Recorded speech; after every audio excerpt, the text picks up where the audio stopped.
Live from the Business RadioX studio inside Renaissance Bank, the bank that specializes in understanding you. It's time for North Fulton Business Radio.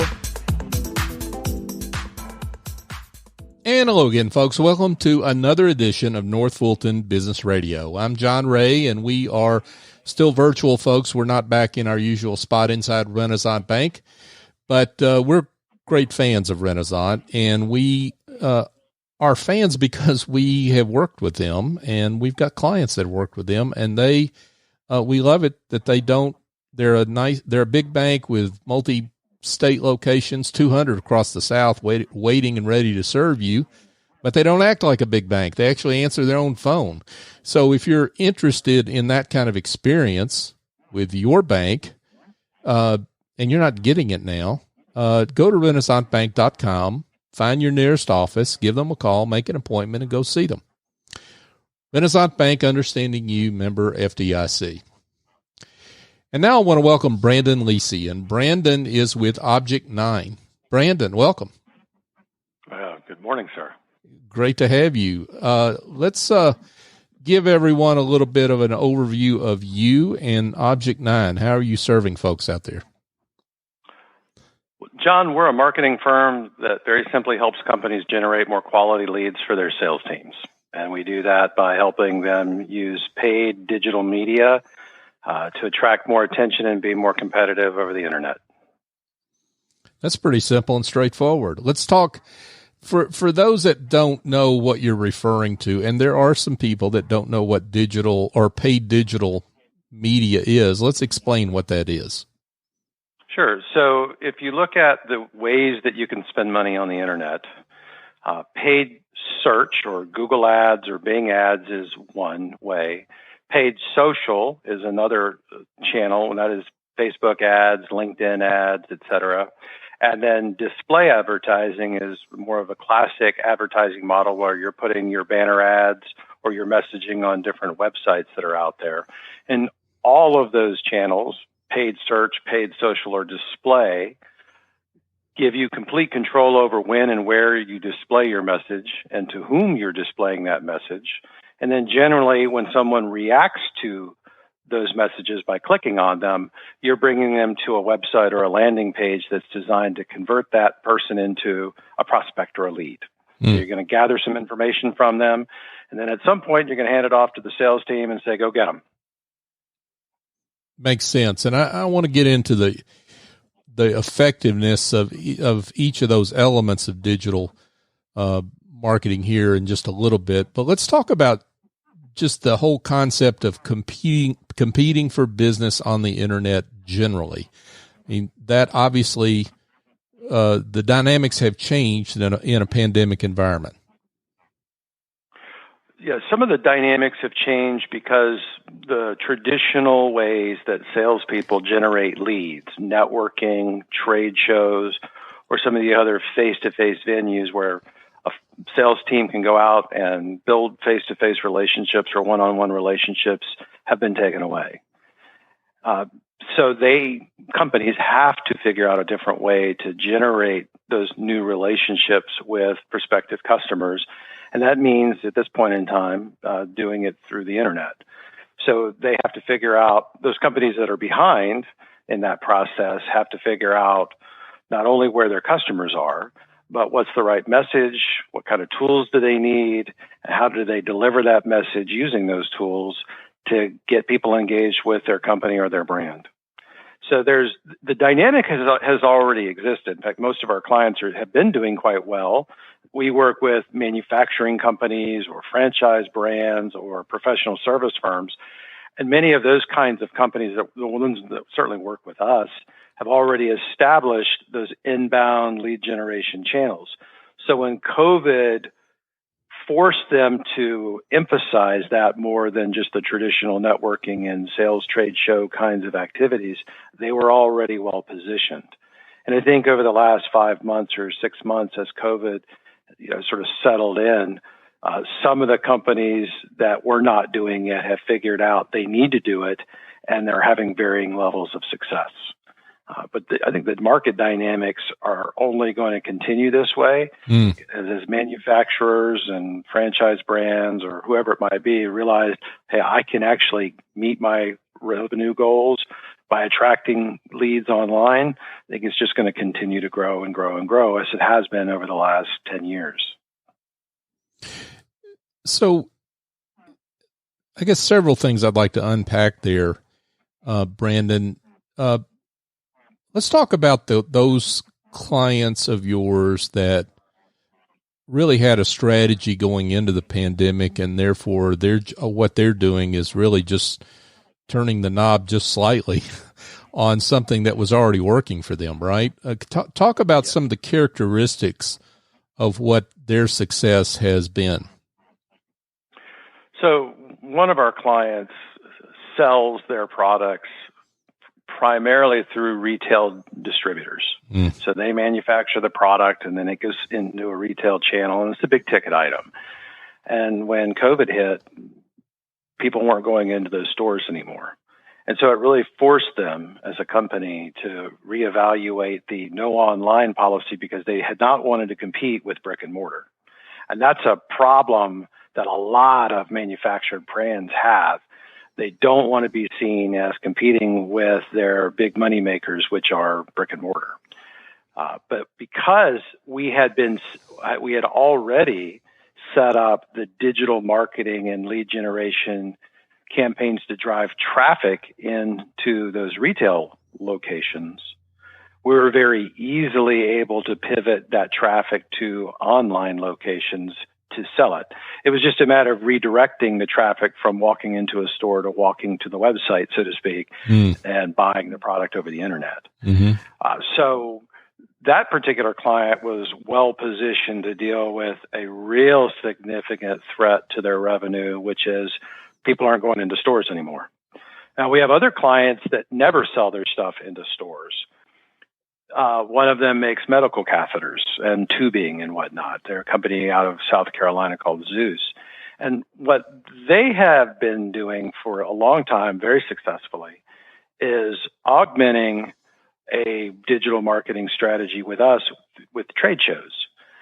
Their salespeople go to all these trade shows, a lot of medical trade shows around cardiovascular or neurovascular activities and medical devices and whatnot, because they're selling to medical device manufacturers. That's their target.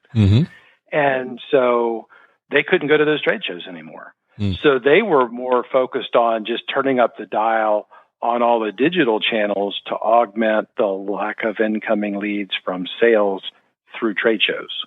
So, both clients, both unique manufacturing companies, both have unique ways of getting customers or leads or prospects in, but both had unique situations that they had to deal with because of the dynamics of COVID.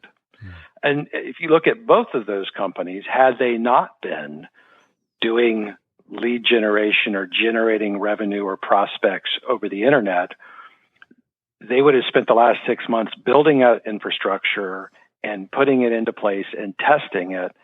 Whereas because they had been working with us for years, they were able to just turn up the volume, and they're both doing quite well. So, that's the challenge that I think a lot of people are dealing with right now. Some of the newer prospects that we're talking with or some of the new clients that have come in this year, they're so far behind. And not only are they behind, they don't have all the money in the world to throw at the problem. And some of them have dabbled their toes into the water over the last decade unsuccessfully. And so sometimes the marketing people or the executive teams that are trying to force the company or lead the company or guide the company into digital are fighting political battles with the people already inside the company. They're going, we tried that and it didn't work. And it's like, well, you didn't do it the right way. And one of the challenges I think a lot of these companies have,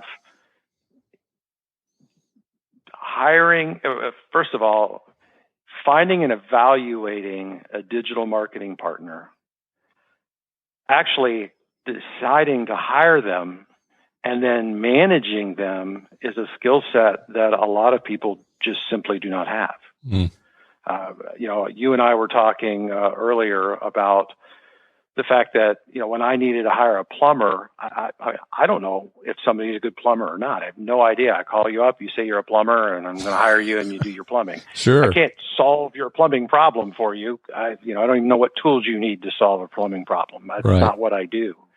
And even though that's a simple analogy, it's very true. I talk to so many, marketing leaders in a manufacturing company or a sales leader in a manufacturing company that they don't know how to hire me any more than I know how to hire a plumber.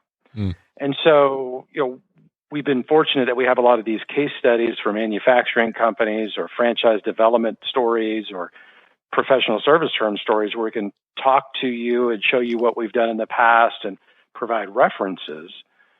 But that's still, at the end of the day, I've got to, you have to assume that I know how to plumb the system, right? Right. And there's a little bit of a leap of faith. And right now, with so much uncertainty in so many other areas of business, I think it just creates a lot of anxiety for people. Mm.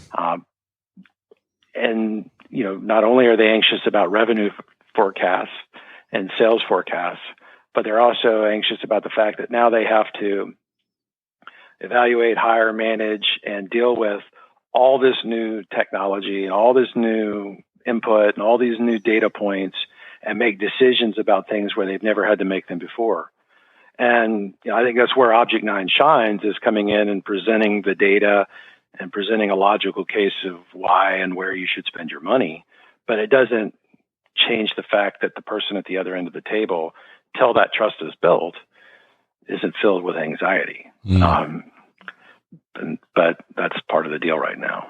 Yeah. So a lot of anxiety out there. Sure. A lot of anxiety. So, we can't solve all their problems in the space of this podcast, but let's at least talk about those folks that come into the pandemic behind, and talk. I mean, budget is always an issue. You alluded to that, but let's, and everybody's got a different issue there. So let's just set that aside for a second. Talk to them about what they need to do, and how you would how they should approach getting to where they need to be.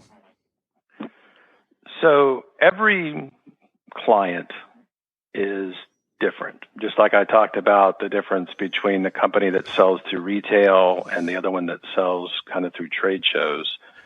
Every client has a unique situation. So there isn't necessarily a one size fits all.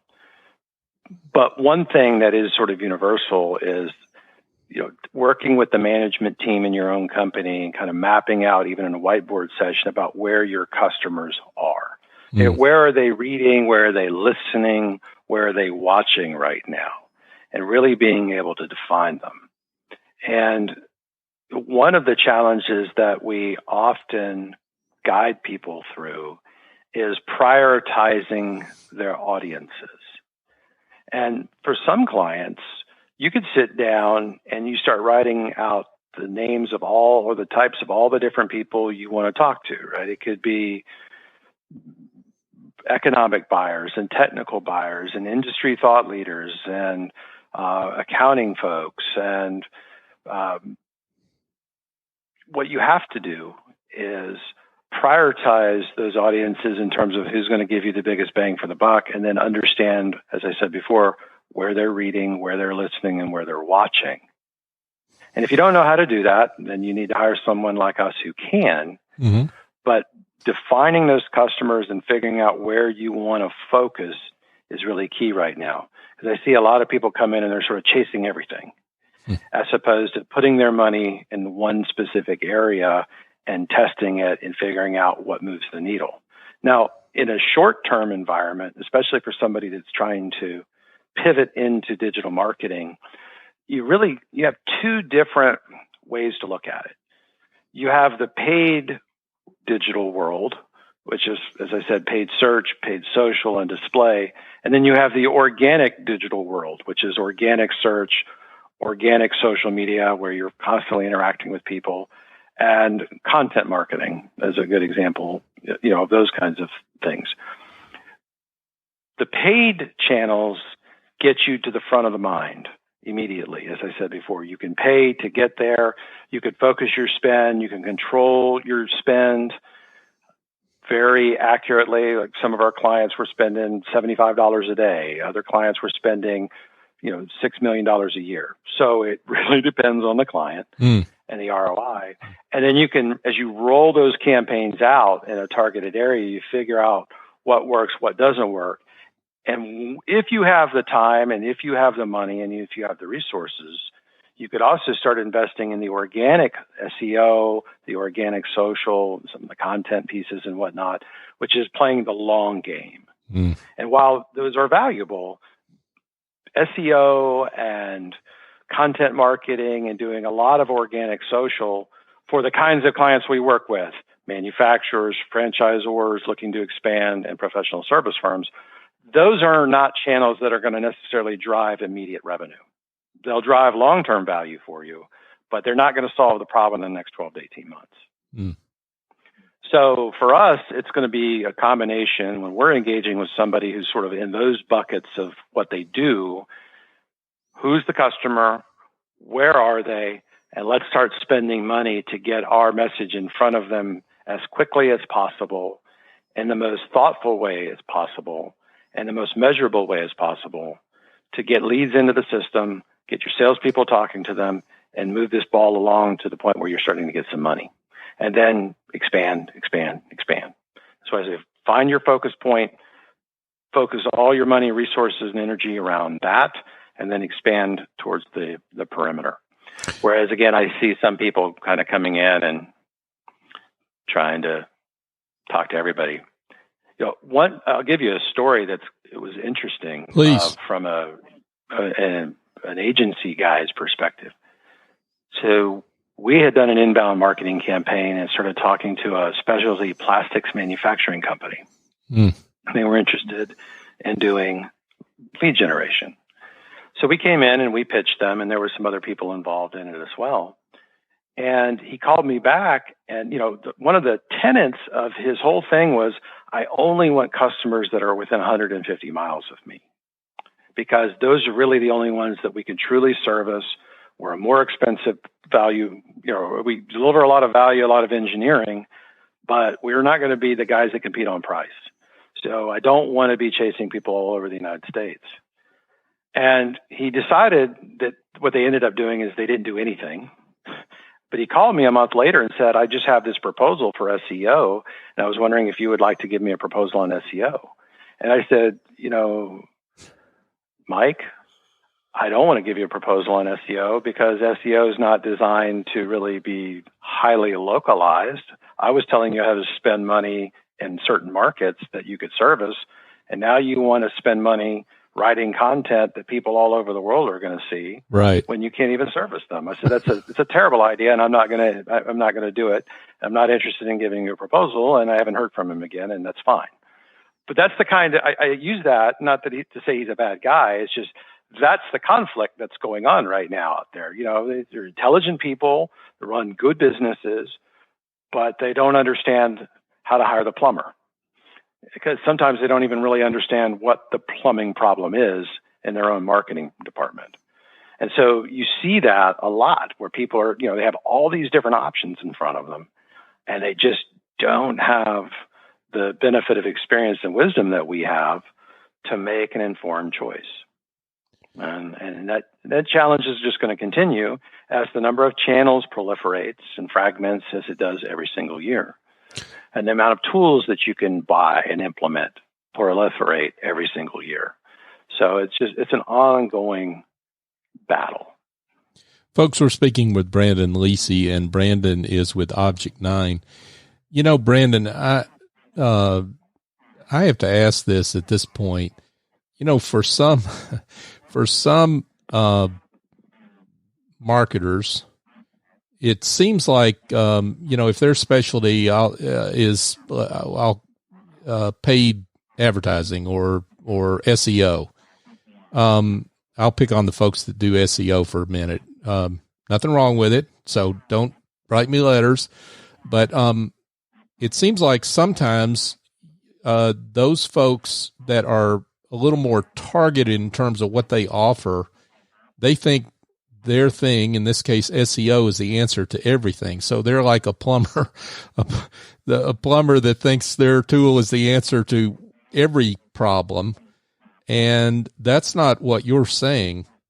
And so I'm interested in that, and I'm interested in how business owners evaluate you and your peers in terms of hiring you and getting past that problem. Yeah, I think, it varies again from client to client. Mm-hmm.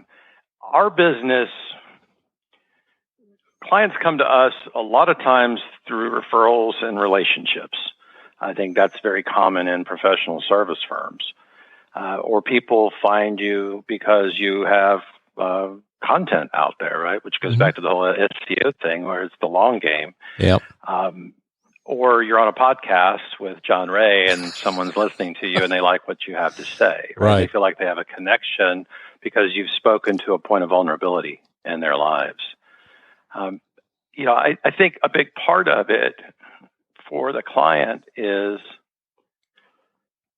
coming to a decision about how to move forward with lead generation, for example, has a lot to do with the resources that they have, their mindset about their customers, and also their own flexibility in terms of are they willing to adapt and change. So to illustrate that point, I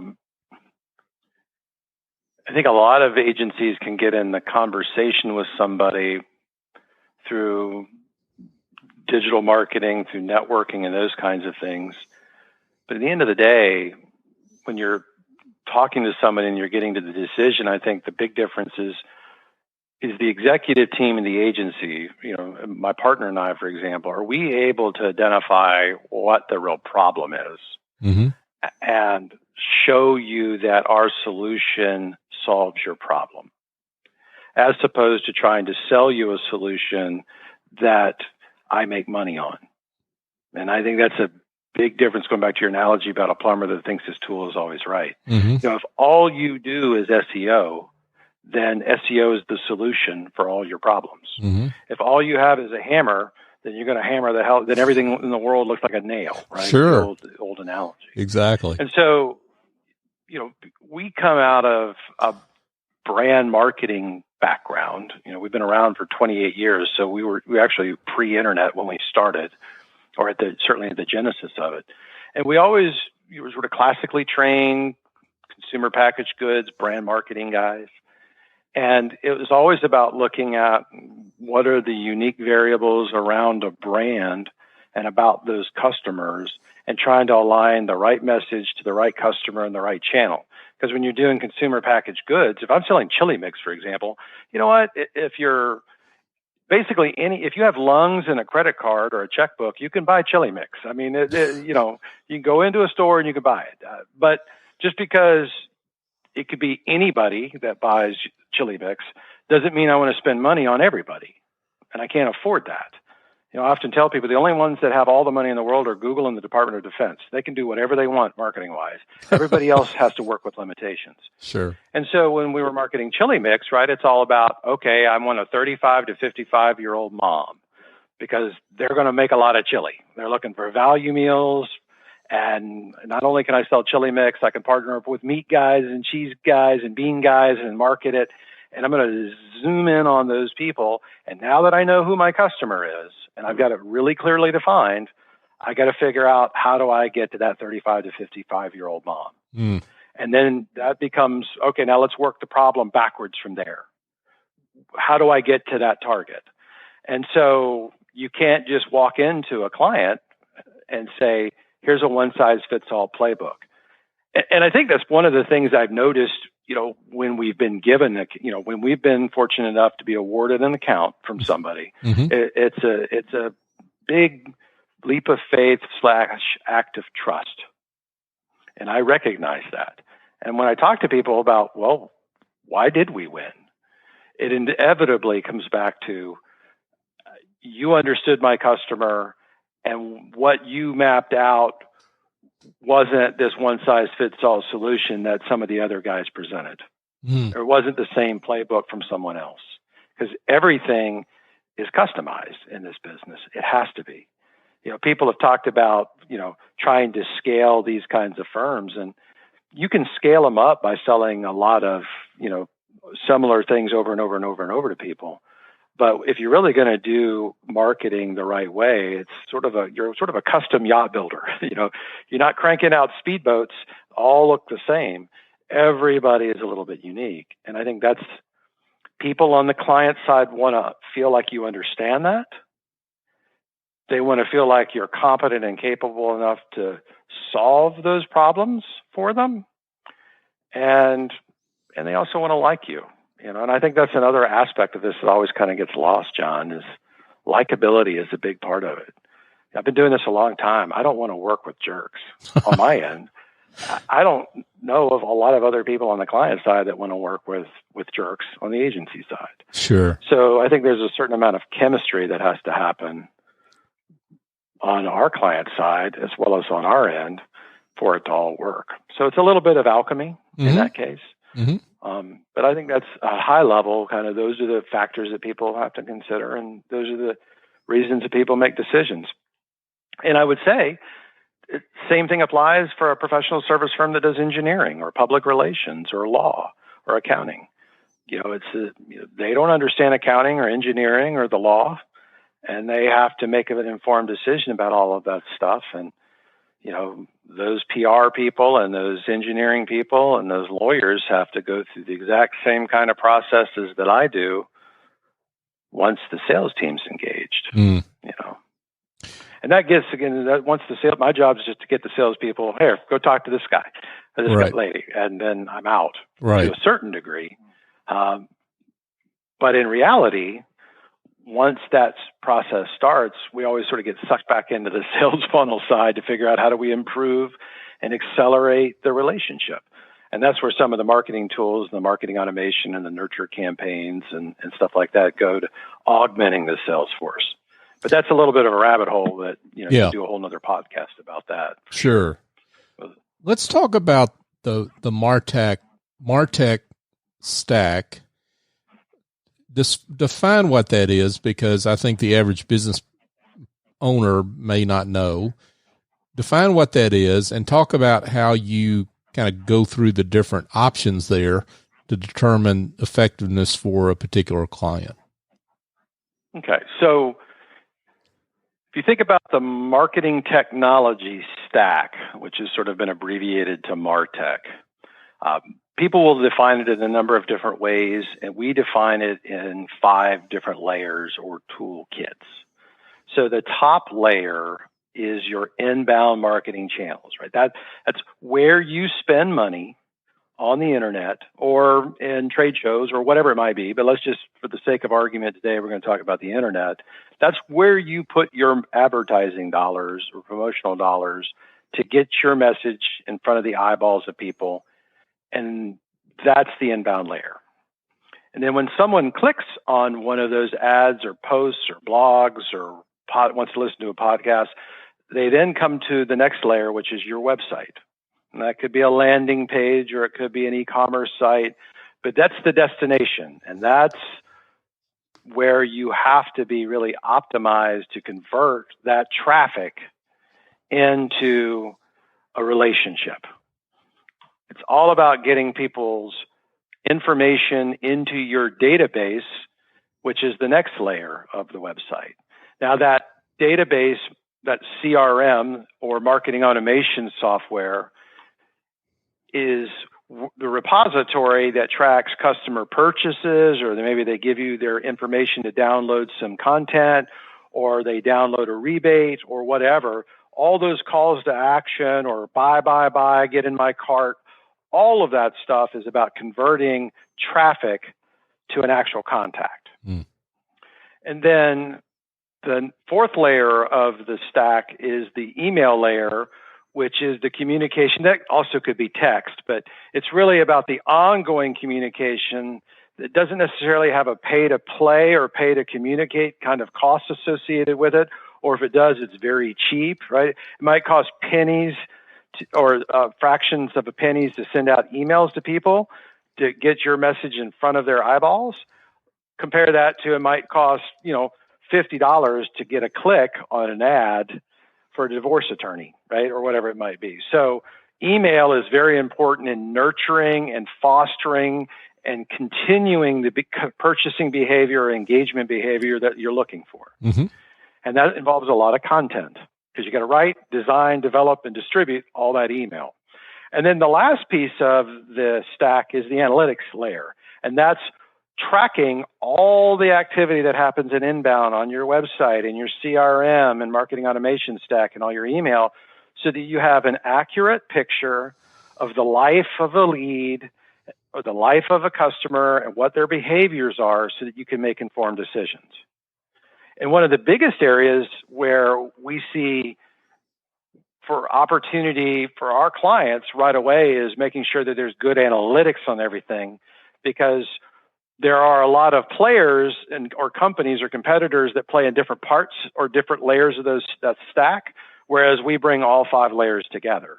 And when you have all 5 layers working together, you can get a complete picture in a report and analytics package, so you can make decisions more in real time.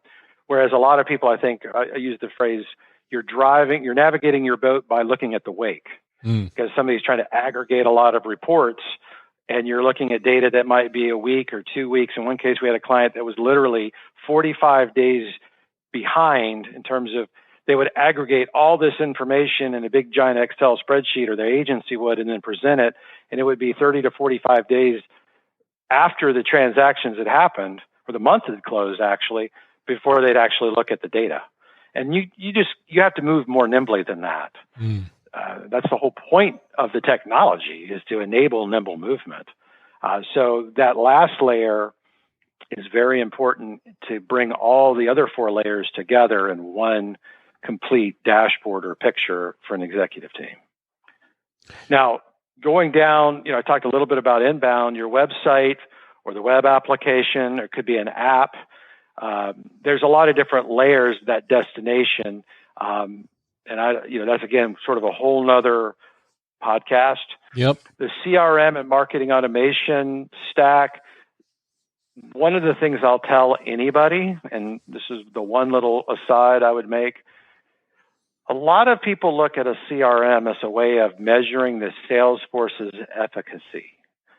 And one of the things that I've noticed in a lifetime of doing CRM and working with sales teams and whatnot is salespeople are not going to put in the data in an organized, detailed way. And so it's a little bit of a fallacy if you're thinking that a CRM is going to give you great insight into the sales team. Oh, come on, But Branden. CRM, I thought salespeople were just, real anal about stuff like this, right? I'm shocked to hear this. Go ahead. I'm sorry. I couldn't help myself. But I think if you look at a CRM as here's the info, this is where I store my customer data and my customer behavior data. It's a very powerful tool. And, some of them like Salesforce, for example, or the Oracle Sales Cloud, which we work in all of the major systems, they can do so much more than just enabling some kind of marketing and sales automation process. They're very elegant databases that can do a lot of different things. But for a lot of clients, especially clients that are just getting into this, we recommend different solutions like a SharpSpring, for example, is one we recommend a lot, because it's a CRM, it's a marketing automation, and it's an email tool all in one. You can get started for $550, $600 a month for everything, and you can learn to crawl. And you don't have to be an expert at everything. And once you start learning to crawl, then you can walk, then you can run, and then you can fly, right? Sure. And a lot of people just get enamored with the big enterprise level package because they're trying to mitigate risk, I think, more than anything else. Yeah. But every layer of functionality in these applications creates a usability hurdle for the people on the team. Mm-hmm. Right? So the more complex solution isn't always the best. It's like sometimes a sledgehammer will bring down the wall just effectively as a bulldozer. For certain. For certain. And so keeping it really simple as a starting point is something we advise a lot of people to do. And it's not because we're trying to sell them on something. We just know how hard it's going to be for their team to implement or come up to speed on all these different technologies. Focus on the base features that you need and don't pay for all the extra ones. So the email stuff, again, that's another kind of a rabbit hole that you can go down to in the fourth layer. And analytics really depends on what kind of software systems you have that you have to pull together. And that's another reason we recommend something like a SharpSpring or an Active Demand or some of these applications where you got a CRM, you've got the marketing automation, or you got the email kind of all tied together versus having to cobble together solutions and make them work. Folks, we're here with Branden Lisi. But if anybody wants to talk, I'm sorry, John, if anybody wants to talk about that, obviously they can get in touch with me about that. Yeah, and we'll get to your contact info here in just a second. But before we wrap it up, though, folks, as we are here with Branden Lisi of Object 9, I would love it if you would share a success story. You've got plenty to share, and we don't have much time, so but you've got more to share than we've got time. But I'd love it if you'd pick one and tell folks about an example of your success with a client. Sure. So I think one of the ones that I'll talk about, I mentioned them earlier, was Zeus. So, they're a very well-established specialty manufacturer. They make tubing, but they make extraordinarily precise tubing. I mean, they'll make tubing that's as thick as your hair. They have product that's on the space shuttle, and they had things on the space station. They have things that go down into the earth in drilling applications. But what they're really known for are medical catheters, neurovascular things that go up into your brain to deal with strokes and those kinds of things. And when we started working with them, very successful team, very successful company, but they had been struggling with digital marketing. And they had been running campaigns for a number of years and had been averaging between 30 and 50 leads a month for their sales team. And when we came in July of 2018 and we took over the marketing function around paid search and paid social, or the paid digital pieces, by February of 2019, they were averaging between 325 and 340 leads a month. Oh, wow. And these are highly qualified leads, biomedical device engineers and manufacturers, or people looking to figure out how to deploy devices inside living tissue, because that's sort of the core part we were working on. And that was just in the medical division alone. So if you do it right, you can have a tremendous impact on an organization.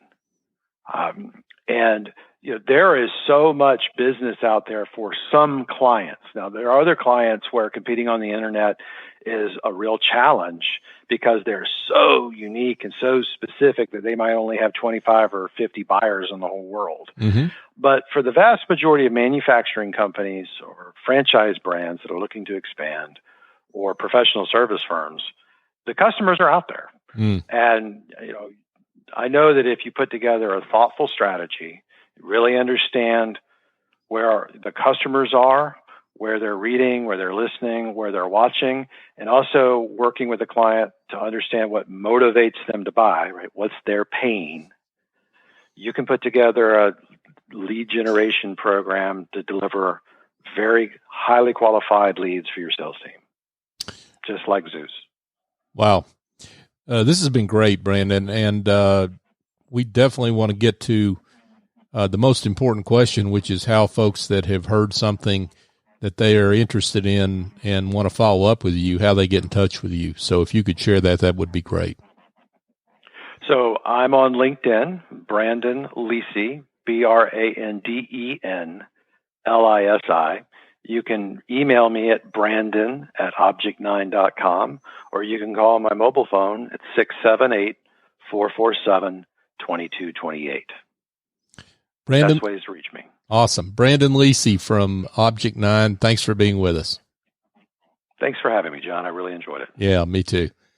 Folks, if you've got another problem that involves administrative tasks that you need to outsource, you need the classic virtual assistant and don't know where to go, I've got an answer for you that involves picking up the phone and dialing Essie Escobedo, and she's the chief executive angel over at Office Angels, and she's got a whole team of folks. And the great thing about Essie is she listens to your problem and then picks the best person and sends them to you virtually, and they work on an ongoing or as-needed basis to solve your problem. So be in touch with her, 770-442-9246, or call officeangels.us. And I promise you'll be glad you did. I use her myself, and she's terrific. Just a quick wrap up here, folks. We would love it if you would connect with us on your favorite podcast app. North Fulton Business Radio is the search term. We're on all the major apps, so there's not any you can't find us on. So check us out. We would love it if you would also connect with us on social media, North Fulton BRX, on LinkedIn, Facebook, and Twitter. So for my guest, Branden Lisi, I'm John Ray. Join us next time here on North Fulton Business Radio.